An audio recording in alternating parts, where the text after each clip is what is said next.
자, 유튜브 시청자 여러분들 반갑습니다. 바른 목소리를 전달하는 채널 얼음사이다입니다. 자, 최근에 윤석열 정부에서 파업 화물차 기사들에 대해서 강경한 입장을 연이어서 발표하고 있습니다. 자, 파업 화물차 기사 455명에 대해서 현장 조사를 실시를 하고, 그러니까 업무에 제대로 복귀를 했는지 그걸 조사하는 거를 말합니다.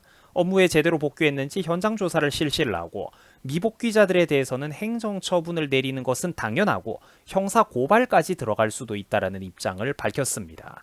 자, 최근에 윤석열 정부가 노조 문제를 대하는 태도가 아주 마음에 드는데 관련된 소식을 제가 또 알기 쉽게 풀어서 정리를 해봤습니다. 풍부한 배경 지식들도 함께 알려드리도록 하겠습니다. 자, 최근에 정부에서는 업무 개시 명령을 발부받은 시멘트 업계의 화물차 기사들에 대해서 운송을 제대로 재개를 했는지 이거를 확인하기 위한 현장 조사에 착수를 했다라고 합니다. 자, 만약에 화물차 기사들이 그런데 똑바로 업무 재개를 하지 않은 것들이 확인이 될 경우 그때 행정처분이 내려지게 되는데 그 내용이 무시무시합니다. 자, 1차 불응 시 30일 이하의 운행 정지가 되어버리고 2차 불응 시 화물 운송 자격이 취소가 될 수가 있습니다. 자, 그리고 여러분들 이게 절대로 끝이 아닙니다. 업무 복귀하지 않은 화물차 기사들에 대해서 행정처분이 들어가는 거는 당연한 거고, 거기다가 국가 경제와 기업에게 피해를 준 어떤 그런 행위, 불성실하게 일을 했던 그 행위에 책임을 물어서 형사처벌까지 들어갈 수 있다라고 합니다. 그 형사처벌을 하기 위해서 고발 조치까지 국가가 하겠다라는 거죠. 자, 요즘 윤석열 정부 아주 일을 잘하고 있습니다. 너무 잘하고 있습니다. 당연히 저는 이런 것들은 적극적으로 칭찬을 하고 또 이런 노조 관련해 이제 노조 문제와 관련된 윤석열 정부의 이런 행보들을 저는 아주 이렇게 대환영을 하는 그런 입장입니다. 자, 지난 5일 국토교통부에서는 업무에 복귀해야 되는 화물차 기사 대상자가 455명 정도 된다라고 밝혔습니다. 당연히 물론 이 정도 규모는 전국의 모든 물류 기사들을 말하는 건 아니고 이번에 가장 먼저 업무 개시 명령이 내려졌고 그래서 가장 빨리 법적으로 복귀해야 되는 의무가 있는 시멘트 업계 차주들을 말하는 것 같습니다. 이제 그쪽으로 좀 편중이 되어 있는 것 같은데, 자, 어쨌든 그래서 정부가 이번에 말한 455명 중에서 업무 개시 명령서를 우편으로 수령한 사람이 191명이고요. 문자를 받은 사람이 264명 정도 된다라고 합니다. 자, 국토교통부의 설명에 따르면은 이들의 업무 복귀 시한은 4일 자정까지로 이미 그러니까 현 시점에서는 종료가 된 겁니다. 그래서 정상적이라면은 월요일인 어제부터는 운송을 시작했어야만 하는 것이죠. 자, 현행 법률상, 현행 법상 화물차주가 업무 개시 명령서라는 것을 송달받으면은 다음 날 자정까지는 업무에 빠르게 신속하게 복귀를 해야 됩니다. 이걸 안 지키면 사실 법을 어기는 거예요. 그러니까 이 업무 개시 명령이라는 게 무슨 일주일, 이주일씩 넉넉하게 기간을 주는 그런 게 아니라는 겁니다. 국가 물류가 비정상이고 비상 상황이기 때문에 국무회의를 거쳐가지고 이게 이제 정말로 빨리 업무에 복귀를 해야 된다라고 업무 개시 명령을 내리는 겁니다.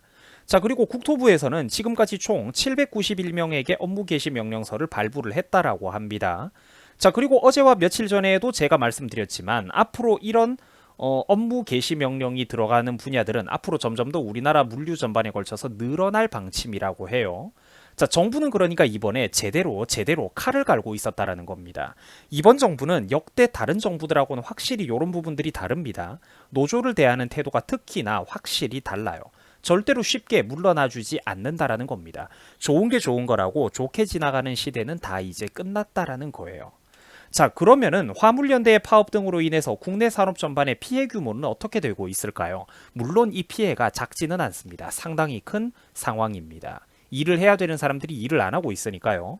실제로 우리나라 수도권 일부 지역에서는 주유소가 품절되고 있는 이런 초유의 사태가 벌어진다든지, 또 제가 이렇게 미처 보조 자료까지는 가지고 오지 못했습니다만 전국 각지의 수백 수천 군데의 건설 현장들이 레미콘 타설이 중단되는 등 일대의 대혼란을 겪고 있는 상황입니다. 자, 그러니까 거기 엮인 수많은 사람들은 열심히 일을 하고 싶어도 건설 현장이 멈춰버리니까 다 같이 돈도 못 벌고 물건을 납품할 수도 없고 그 일을 강제로 쉴 수밖에 없는 기가 막힌 상황들이 지금 우리나라에서 벌어지고 있다라는 거죠. 당연히 이런 노조의 잘못된 민노총의 폐악질들은 우리가 엄격하게 바로잡아야 할 것입니다. 자, 다만 그럼에도 불구하고 나쁜 소식만 있는 것은 또 아닙니다. 정부에서 업무 개시 명령서가 발부된 이후로 물동량이 비교적 회복 추세로 들어가고 있는 곳들도 있어요. 자, 하지만 산업별로 격차가 좀 이렇게 크게 들쑥날쑥하다고 합니다. 자, 일단 항만 물동량은 저점 때보다 다행히 2배 가까이 늘어났다라고 합니다. 정확하게는 1.9배 정도 됩니다. 자, 특히 시멘트 운송량 같은 경우에도 이제 가파르게 회복되는 추세로 접어들고 있습니다. 하지만 안타깝게도 정유, 철강업계 같은 경우에는 피해가 오히려 확산되고 늘어나고 있는 추세입니다. 자, 반드시 이번 기회에 그러니까 민노총과 거대 노조, 우리나라 귀족 노조 사람들의 이 버르장머리, 떼쓰고 드러눕고 악을 쓰면은 뭐든지 다 통하고 법은 뭐 그냥 자기들 마음대로 어겨도 되는 어떤 그런 뭐 옛날 뭐 초등학교 뭐 규칙에 불과하다 이런 태도들, 이런 버르장머리를 반드시 이번에 바로 잡아야 된다라는 것입니다. 자, 최근에 국토부에서는 전국 12개 항만의 물동량에 대해서 한번 이렇게 알아본 결과 밤 시간대 컨테이너 반출입량이 14,295 TEU로 평시에 약 39% 수준이라고 밝혔습니다. 자, 다만 그래도 이것도 일주일 전과 비교하면은 그래도 반출입량이 거의 2배 가까이 1.9배 정도 증가한 추세라고 합니다. 자, 참고로 TEU라는 단위는 20피트, 그러니까 약 6m 길이로 환산한 컨테이너 크기 단위를 말합니다. 컨테이너 박스라는 게 크기와 규격이 좀 다양하다 보니까 통계 작성의 어려움을 해소하기 위해서 만들어진 기초 개념이라고 해요. 참고로 우리가 도로에서 흔하게 볼 수 있는 대형 트레일러 차량에 실린 컨테이너가 12m, 약 40피트 사이즈라고 하는데, 이 경우에는 앞서 말씀드렸던 그 6m짜리의 2배 크기니까 컨테이너가 한 개라고 해도 우리가 도로에서 흔히 보는 대형 트레일러 같은 경우에는 2TU 정도가 된다라고 합니다. 자, 참고로 배경시식 차원에서 시청자 여러분들에게 말씀을 드리자면은 대형 컨테이너선들의 크기와 그 운반 능력은 그야말로 상상을 초월합니다. 보통 1만 TEU 단위를 가볍게 넘어가는데 큰 것들은 1만 6천급에서 1만 8천급에 육박하는 것들도 존재합니다. 자, 6m, 그러니까 20피트짜리 좀 작은 컨테이너를 10,000개 이상 2만 개 가까이 실을 수가 있다라는 거예요. 배 한 척에 말입니다. 어마어마하죠. 그 엄청난 수만 톤, 수십만 톤에 달하는 화물을 운반하는데 선원도 한 20명 정도밖에 필요하지가 않습니다. 이 최신 선박 기준으로요. 굉장히 지금 인간들의 어떤 기술력이 좋아지고 있는 것이죠. 그래서 이 뭐 어떤 컨테이너선 크기에 대해서 잠깐 설명을 해드리자면은 국내 기업 HMM이 보유하고 있는 가온호 같은 경우에도 컨테이너를 한 번에 1만 6천 개 가량 수송이 가능합니다. 이 배 크기가 얼마나 크냐면은 길이가 365m, 폭이 51m, 높이가 29.8m인데 배 높이만 해도 이게 지상에서부터 재면은 어지간한 아파트만큼이나 높은 거예요. 참고로 저런 초대형 화물 컨테이너선의 크기와 길이는 미국의 그 유명한 니비츠급 항공모함보다도 조금 더 클 정도입니다. 화물을 나르는데 최적화되어 있다 보니까 배가 굉장히 넓고 길고 거대한 거예요. 단순히 크기만 비교하면은 이런 배보다도 덩치가 더 크다, 그런 얘기를 제가 배경지식 차원에서 잠깐 짚어드리는 겁니다. 유조선 같은 경우에는 400m가 넘어가는 초대형 선박도 전 세계에 몇 개가 있을 정도입니다. 잠깐 짚어드린 것이고요. 자, 요즘 시멘트 운송량 같은 경우에도 약 15만 톤 정도로 평상시에 18만 톤에 대비했을 때 80% 이상의 물동량이 회복이 되고 있는 추세라고 합니다. 급한 불은 일단 좀 꺼지고 있는 것이죠.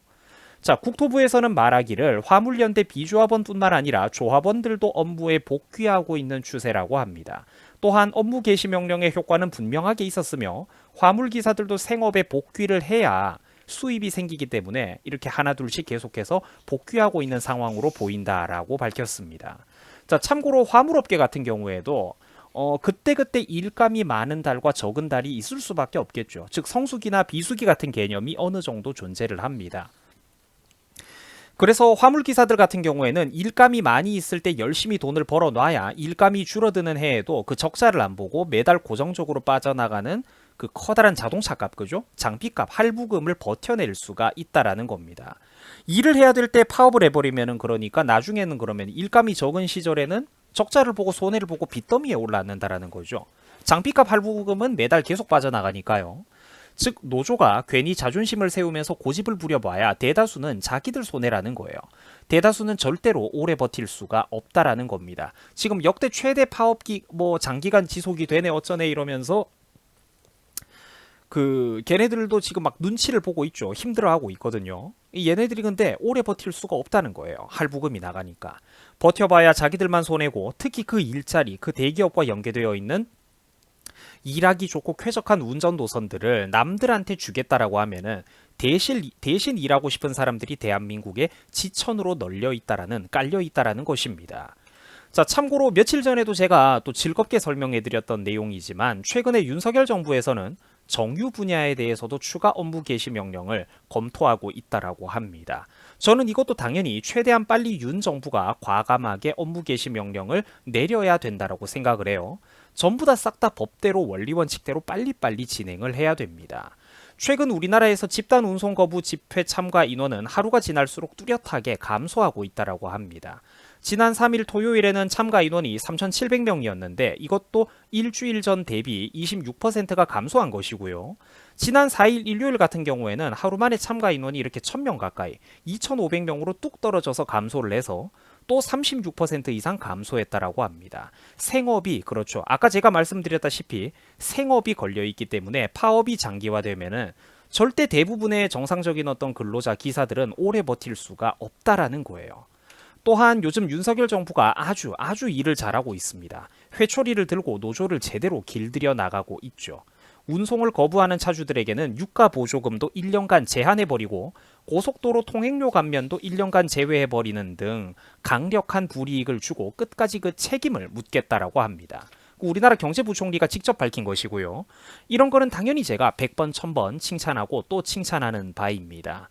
또한 업무 복귀자들에 대해서는 업무 복귀 거부자들에 대해서는 전원 사법 처리에 들어갈 예정이며 특히 민노총 인간들이 특히 이제 그냥 열심히 일하고 싶다는 화물 기사들에게 폭행을 하고 협박을 하고 이런 갑질들이 있죠. 심지어 화물 차량에 새총을 쏴가지고 앞유리를 파손시키는 이런 행위들에 대해서는 현행범으로 즉각 정부가 체포를 해가지고 형사처벌하겠다라는 방침을 분명하게 밝혔습니다. 자, 여러분들 그렇죠. 진작에 이렇게 했어야 되는 겁니다. 하면 되는 겁니다. 하면 다 된다라는 겁니다. 절대로 겁먹지 말고 원리 원칙대로 꿋꿋하게 일을 하고 나가면 민심과 분위기라는 거는 반드시 저절로 따라오게 마련입니다. 자, 시청해 주셔가지고 여러분들 대단히 감사드립니다. 여러분들 정말로 수고 많으셨는데 마지막으로 하나만요. 자, 혹시나 제가 전달해드린 이런 정보나 영상 목소리들이 유익하다고 느끼셨나요? 여러분들 얼음사이다 채널을 조금 도와주실 수 있습니다. 제가 내는 목소리들이 시청자 여러분들의 정치 성향이나 상식을 잘 대변해 준다고 느끼셨다면, 여러분들의 배경 지식을 보다 풍요롭게 채워준다고 느끼셨다면 얼음사이다 채널의 멤버십 회원가입을 통해 가지고 여러분들이 좀 소중한 힘을 저한테 한 푼씩 이렇게 실어주실 수 있습니다. 한 숟가락씩 얹어주실 수가 있어요. 자, 올바른 여론을 형성하고 사람들의 잘못된 상식을 바로잡아주고 올바른 스피커를 우리가 더 크게 키워나가야 우리가 저들과의 여론전에서 밀리지 않을 수가 있겠죠. 이 땅의 상식을 바로 세울 수가 있겠죠. 한 달에 여러분들 기껏해야 5,000원, 만원, 많아봤자 2만원입니다. 시청자분들이 한 달에 한 번 저한테 국밥 한 그릇, 갈비탕 한 그릇 정도 사주시는 개념입니다. 뭐 여러분들 한 달에 저한테 뭐 커피 한 잔 못 사주시겠습니까? 저도 열심히 앞으로도 바른 목소리 소신 있게 낼 테니까요. 자료 정리도 많이 해서 여러분들이 뉴스를 보는 시간을 많이 아껴 드리겠습니다. 그러니 부디 우리 어른 시청자분들께서도 저한테 좀 이쁘게 봐주시고 많은 응원의 어떤 힘과 손길들 좀 부탁을 고개 숙여 드리겠습니다. 자, 여러분들 항상 시청해 주셔가지고 제가 다시 한번 대단히 감사드립니다. 가끔씩은 흥분하기도 하고 제가 조금 더 이제 웃긴 얘기를 할 때도 있지만 그 젊은 총각의 혈기라고 생각을 해 주시고요. 자, 시청해 주셔가지고 대단히 감사드립니다. 여러분들 수고하셨습니다.